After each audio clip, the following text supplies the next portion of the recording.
Good evening, everyone. As Reese introduces, my name's Adam, and this is my wife, Brooke.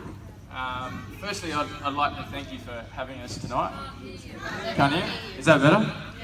Oh, okay, cool. I'm on. You have to be like. I'd like to thank you all for having us here tonight, and it's been from sitting in the corner and watching you guys do your craft. It's been really enjoyable, so I congratulate you and your instructors on your dancing and everything like that. It's been really enjoyable, so thank you. Yeah.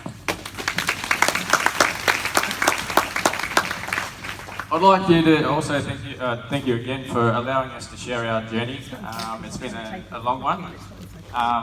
We are very passionate about brain cancer awareness and the need for funding for further research into treatments available in hope to change the horrendous survival rates that currently exist. Brain cancer does not discriminate. It strikes anyone at any time.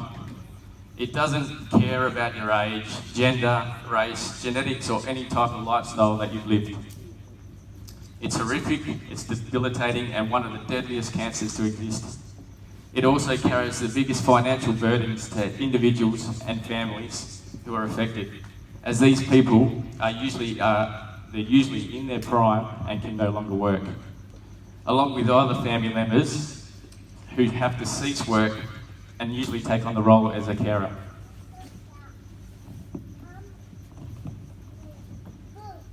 You have brain cancer.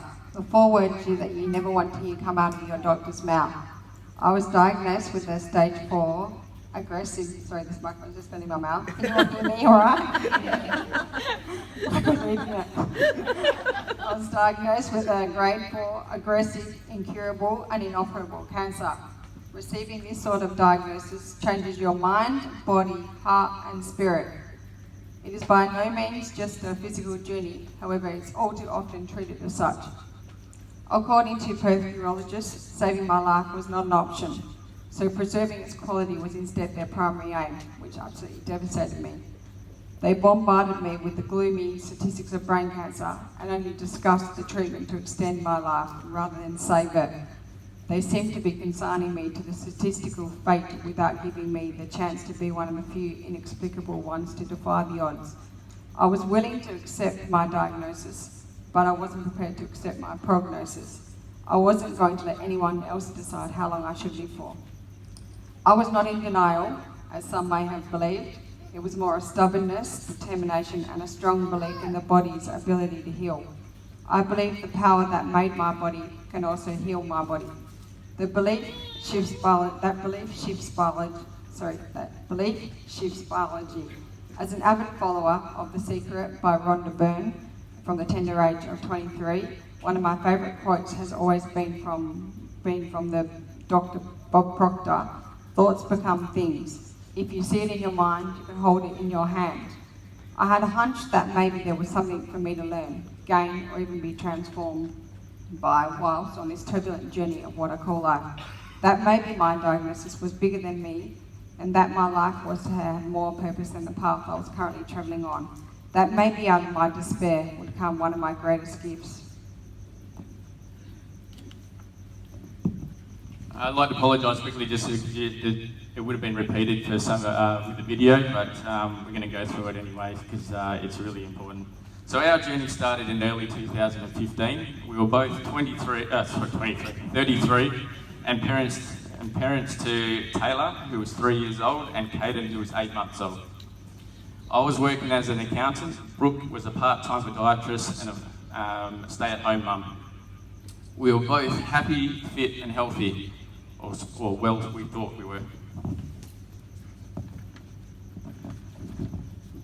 Brooke started complaining about a weakness in her left hand and how she had dropped a few things and became a little bit clumsy in that left hand.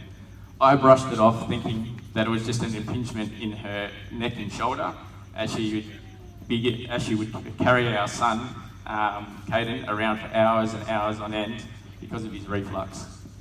But Brooke knew otherwise. After 3 weeks of treatment at our chiropractor, there was no change. Things were getting a little bit worrying now.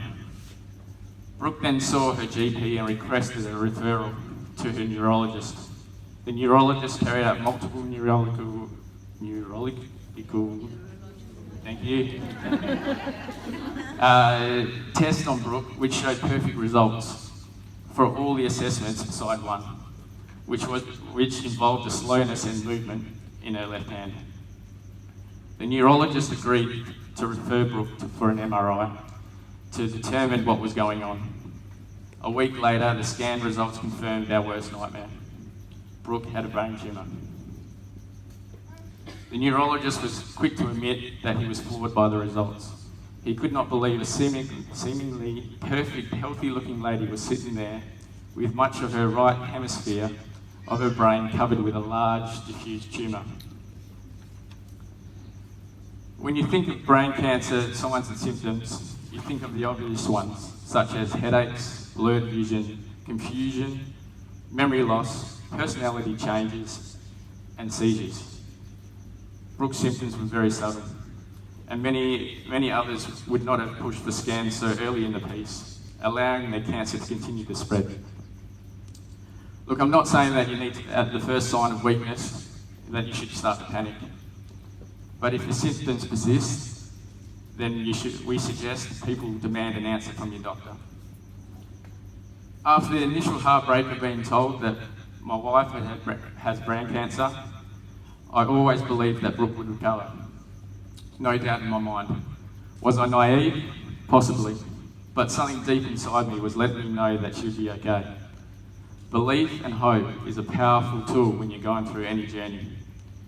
If you truly believe that you can overcome anything in life, or anything that life throws at you, most of the time you will.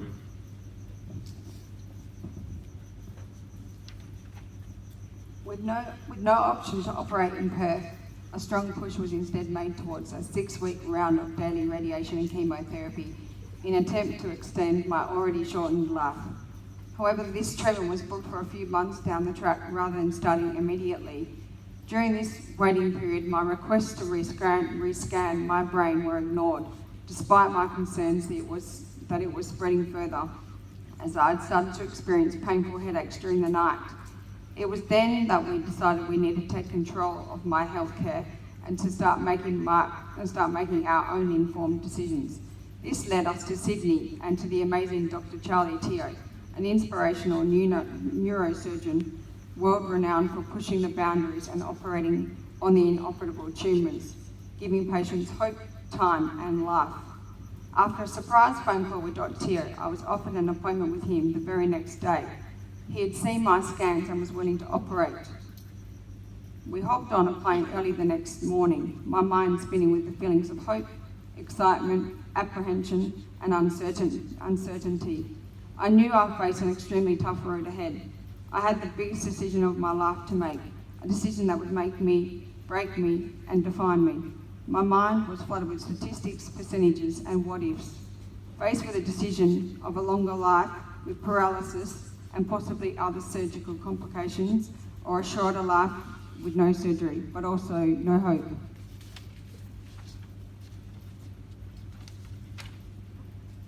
In the end, there was no choice. Hope and love always wins.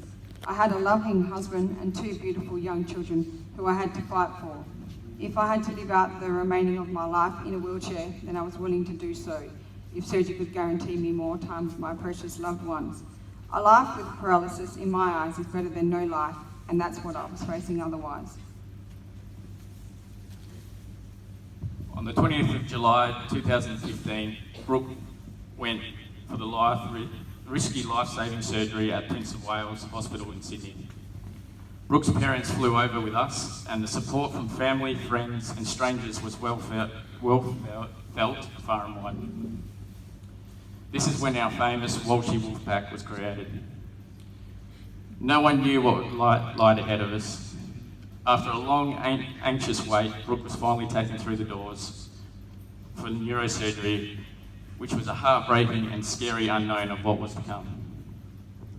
A long, arduous 6 hours followed before I received word that the surgery was over and Brooke was recovering in ICU. Walking into that ICU and seeing Brooke still haunts me and has scarred me for life. The monitors and the tubes were scary enough, but it was when Brooke tried to speak and then broke down crying which shattered me. I couldn't help her. I couldn't take away her pain. All I could do was hold her hand and tell her that everything was going to be okay. When I woke from surgery, panic instantly kicked in. I was covered in cords and tubes, and I remember gasping for air. Reality set in, and very slowly I began to hear the voices of the nurses become a little clearer. "Can you hear me, Brooke? Can you hear me, Brooke?" was repeated over and over. Eventually I was able to process this question, and as I tried to answer, "Yes, I can," I heard nothing but a groan come out of my mouth. Oh God, that feeling of being trapped inside my head with no way to communicate is something I still struggle to describe. I had no idea how long I'd remain that way, and I was scared. As expected, I was paralysed down the left side of my body. Hours passed and I drifted in and out of sleep. But eventually I woke to a vision of Dr. Teo sitting in my room by my bedside. I still recall looking at him and thinking he looked angelic to me. I even questioned if he was real. At this point, he told me the surgery had gone to plan and that he had removed a fist size of tumour from my brain. It was now 2 a.m. and he was there to see how I was recovering after my surgery. So I guess he was an angel. The following 2 weeks in Sydney were full of many highs and lows and countless challenges. I instantly started rehabilitation, beginning with learning to swallow, drink, and eventually eat. Over time, I learned to sit, stand with assistance, and my speech therapy began. I was soon transferred to Fiona Stanley Rehab Unit back here in Perth, and this would become my home away from home. I had a busy daily schedule consisting of chemotherapy, morning physiotherapy, occupational therapy, radiotherapy, afternoon physiotherapy, and then speech therapy. My days were very full, which I preferred. I was a woman on a mission. I didn't have time to be sick. I had my babies at home and I missed them dearly. I needed to walk again, and quickly, as I wanted to be back home, and being in a wheelchair in a house full of stairs was not viable.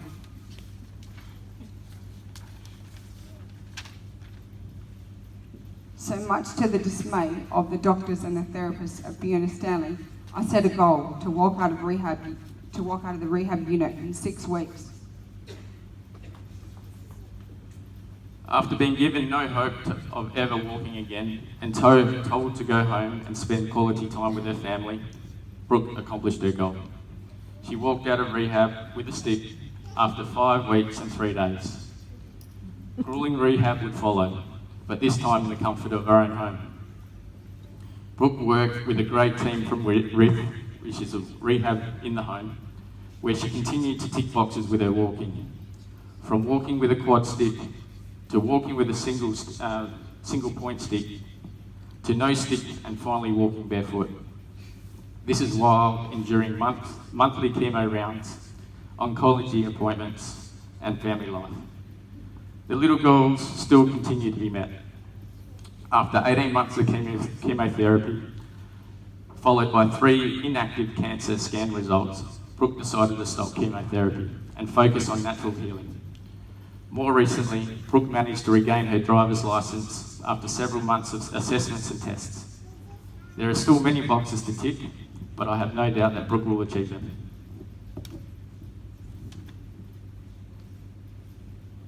Since the first week of my diagnosis, Adam and I have drastically changed our lifestyle and diet.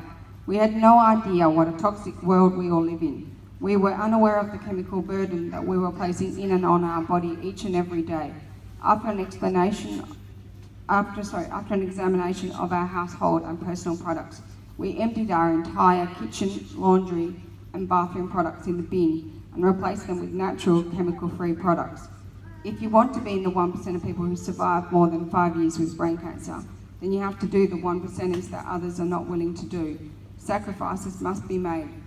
We would need to speak for another 2 hours or more to discuss all the information we have learnt along the way and the various natural healings and treatments that we have researched and experienced. From various diets to fasting, juicing, colon cleansers, essential oils, meditation, visualization, naturopathy, sound healing, breath work, body talk, and physio-key, just to name a few. We are also massive advocates of the philosophy, make food your medicine, which is why we attempt to share, educate and empower others with all the information that we have learnt through our various Facebook pages and businesses. 30 years on, and brain cancer survival statistics still remain unchanged. However, we still remain hopeful that these statistics will dramatically improve with more events like this fantastic one tonight, where we can raise more awareness, increase funding, and in turn see advances in brain cancer research. We've always said that for every year that Brooke can defy the odds, it's another year of research and hopefully advancements in brain cancer treatments, and therefore a step closer to discovering a cure. Thank you.